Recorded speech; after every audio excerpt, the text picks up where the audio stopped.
Yeah, well, there's a lot of moving water here. This would be a safe place to ice skate, but yes, there's definitely ponds that are frozen over this year.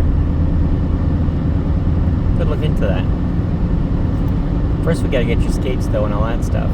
That's the whole thing. I bought used skates for the girls a few years back, and then immediately after buying them, I had to go out and get them sharpened because they didn't do that at the place I bought them at. I got a good deal though. I went down to Drake it.